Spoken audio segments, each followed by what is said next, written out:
I'm Kelly and welcome to Kapowski Reads and welcome to my 11th low spend year month in review video.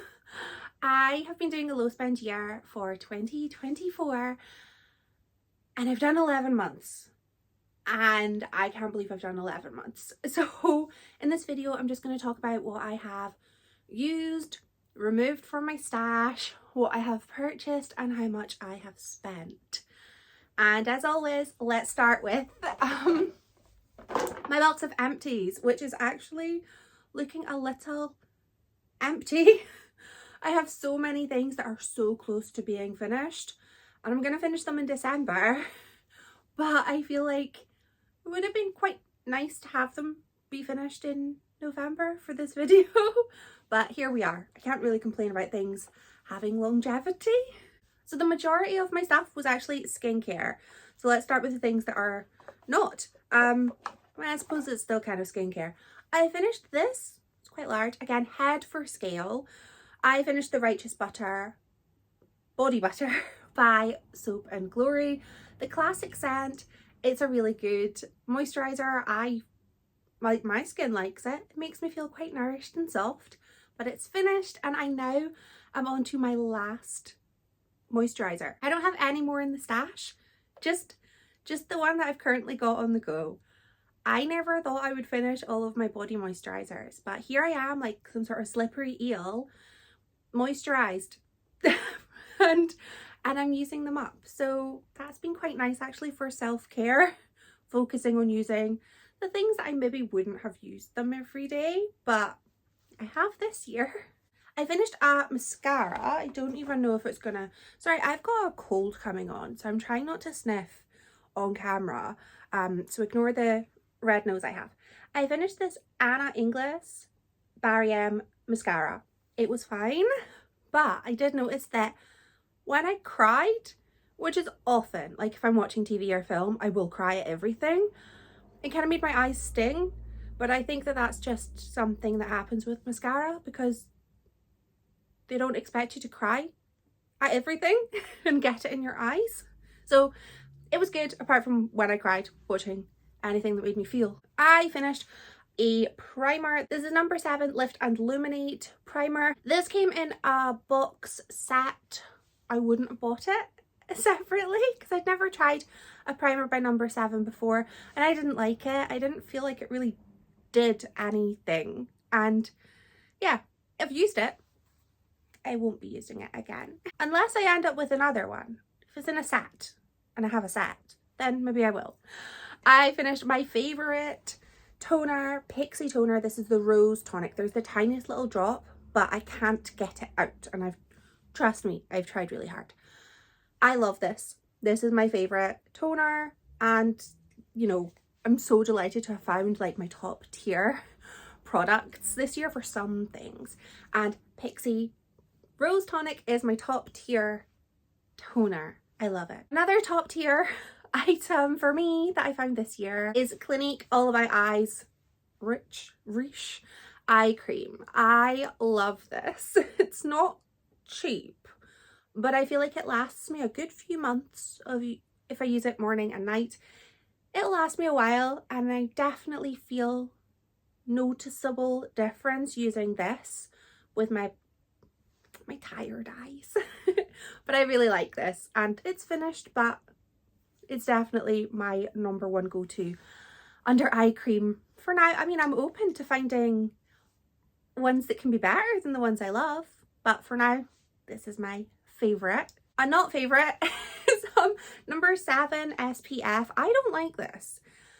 I think I ended up having 4 of these this year because I bought a whole bunch of them in December using my Boots points. I just was like, I'm gonna buy SPF and then I have it for the year, and it was a great idea, but I ended up getting a deal of the number 7 ones and I hated them. I loved them at first and then I don't know if my skin changed or probably the weather changed. It's Aberdeen, it's very damp in the air and very cold, so I don't know if maybe it just wasn't working with the weather we ended up having, I ended up hating this. It was like a rage use product, but I'm so glad it's over.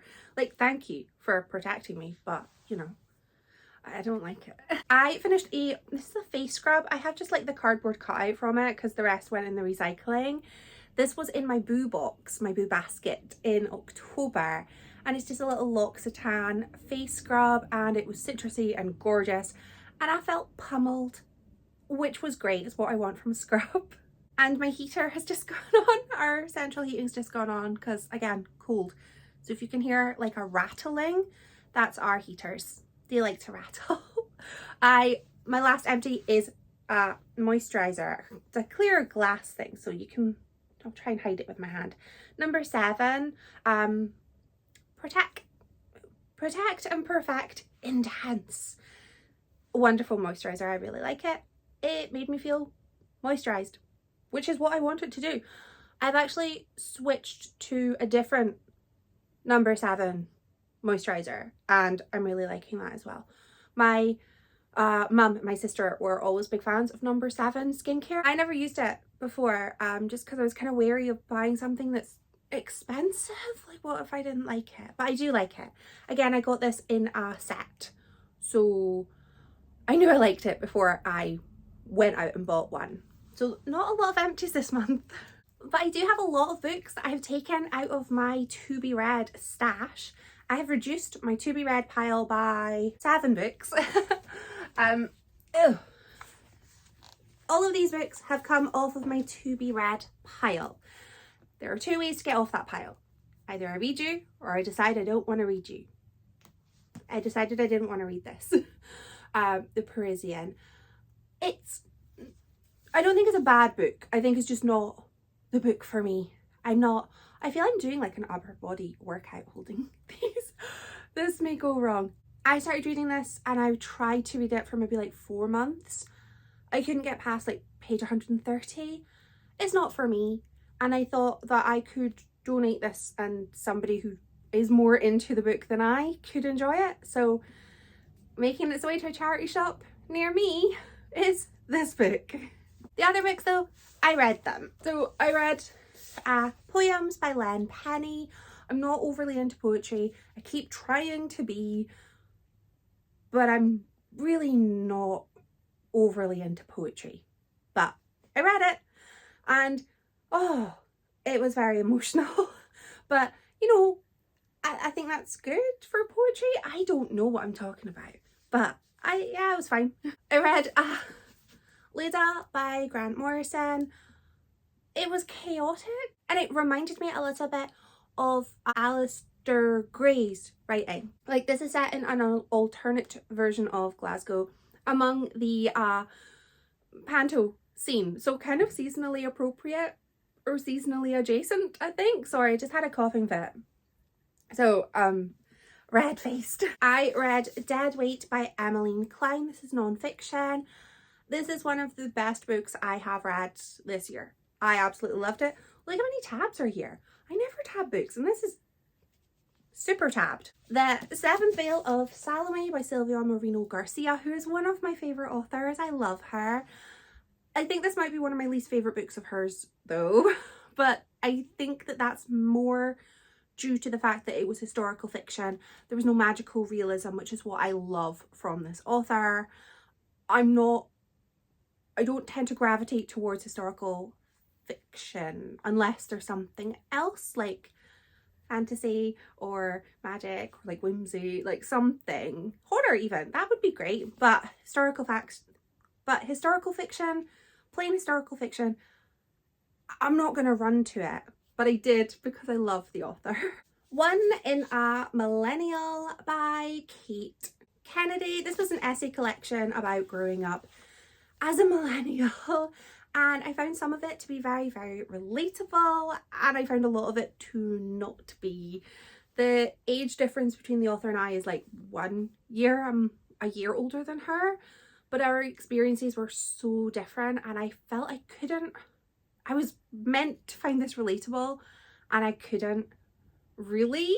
So I just didn't get that nostalgia that I was hoping for from the whole book, but I did get nostalgia from a portion of it, so that was fun. And then This one, Nosferatu by Joe Hill. I thought this was a good time. I found it to be more of a thriller than a horror. I wanted to be scared. I wanted to be horrified. Not nightmares, but like I wanted to be scared. But I wasn't scared. But I had a good time with it. That kind of feels like this was a lackluster reading month, but in my memory, it was fantastic. Oh, I mentioned last month I finished my pre-orders. There are no more pre-orders coming to me. I will not be adding any new books until my low spend year ends. And then I don't know.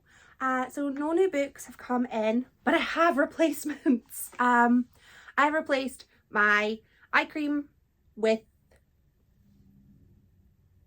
that's not even the eye cream. Replaced my eye cream with my eye cream because I love this. So I always feel if you find your dream product and you can justify the expense of the product, then I'm gonna get it.